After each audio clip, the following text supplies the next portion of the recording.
Hey, what's up, everybody? My name's Joe. I'm 46 years of age, and I am about 48 hours out from having a microdiscectomy on my L5-S1, which was sitting right on the sciatic nerve root and causing tremendous amount of pain, excruciating at times going down my right leg, behind and from my right butt cheek down my hamstring, behind the right knee into the calf, and all the way into my right foot, which was causing numbness in the foot and all five of my toes. So 48 hours out from the surgery right now. I feel pretty good. Um, Sciatica is completely gone, which is just, outstanding. And I'd say 90% of the feeling in my foot is back. So excited about that as well. I am dealing with pain in the lower back and some burning sensations and pain in the incision site, which was to be expected. But, all things considered, I'm feeling pretty good. Getting up out of bed in the morning the last 2 days has been rough. I'm not going to sugarcoat as far as that pain goes. The pain is there, and it's again to be expected. Went through a surgery on the spine, and you're going to have those things. But with the sciatica gone, it's a blessing. I mean, if anybody's watching this video, which you're probably dealing with it, with the same thing, it can be absolutely debilitating. And for the past 8 weeks leading up to the surgery, I tried the conservative route. I was going to acupuncture, active release, massage therapy. Using my teeter board to try to decompress the spine several times a day, also hanging from a pull-up bar with some plates under my feet just to, again, try to decompress the spine and get the pressure off that sciatic nerve. None of it was working. About 3 weeks ago, I had a spinal epidural, and a small percentage of people that says it gets worse. And unfortunately for me, 2 days after the epidural, it got considerably worse where, was just kind of felt like my right leg was on fire and being electrocuted at the same time, and just could not move it or get it comfortable no matter how I positioned myself or moved.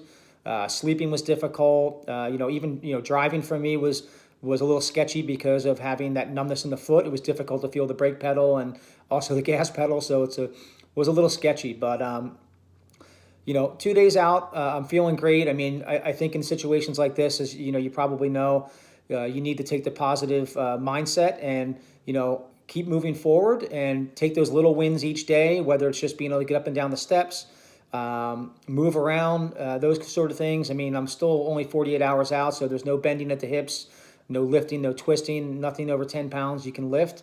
So I'm trying to be, vigilant and listening to the doctor's orders, so I don't want to go through this again and re-herniate it or injure it again. Today I went for a 10-minute walk yesterday, about 26 hours after surgery, and felt pretty good. It's difficult to sit for more than a few minutes, so I've been limiting my time sitting and especially lying down, because it's hard to get back into an upright position without getting that pain in the lower back. Again, that lower back pain is there, and that burning sensation on the incision site. But, if you're watching this, you're probably in the same position I was, and I feel for you. It's not a place where anybody wants to be, and I certainly wouldn't wish it on anybody. I looked at pretty much every video on YouTube for an L5-S1 microdiscectomy, and, after the conservative route wasn't working, I knew that surgery was the way I needed to go. I'm located in South Jersey, and Dr. Della Sota did the surgery. He's very well known in this area and came highly recommended.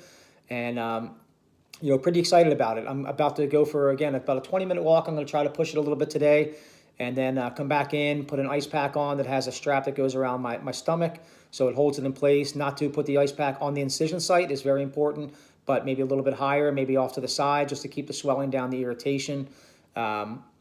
But again, if you're looking at this, I mean, I would recommend it. I'm obviously not a physician or a doctor.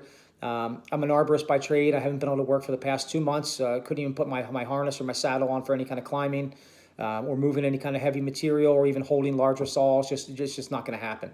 I was in that bad a shape. So I'm really excited about how I feel now, and looking forward to these brighter days coming forward. And again, have that positive mindset and try not to let that pain get a voice. Once it gets that voice in your head, it's just tough to shake it. And and I vocalize it. I'm like everybody else. I'm human. My wife deals with it, and she's been having to help me get my socks on and my shoes on since the surgery, because I can't bend down there and I don't want to push that. And so if you're going to need somebody to help you out the first few days, if not longer. So I'm certainly thankful for that help. I want to get back to where I can lift my 2 kids again and run around with them and play with them. And one big thing is I didn't have trauma where I was in a car accident or involved with something that made this happen, instantaneously. It's just from a lifetime of abuse on the body. I've grown up skateboarding, surfing, snowboarding, mountain biking, dirt bikes, and all that is was taking a toll on my body and the type of work I do. So it was to be expected at some point I was going to be dealing with something like this, and that's life. So you gotta move on and do what you have to do and keep pushing forward. But if this video helps at all, I hope it does for somebody that's on the fence about whether they should get the surgery or not. If you've taken the conservative route, which I would certainly recommend first, and that's not working for you, by all means, maybe talk to a neurologist and get their opinion, via MRI and everything else.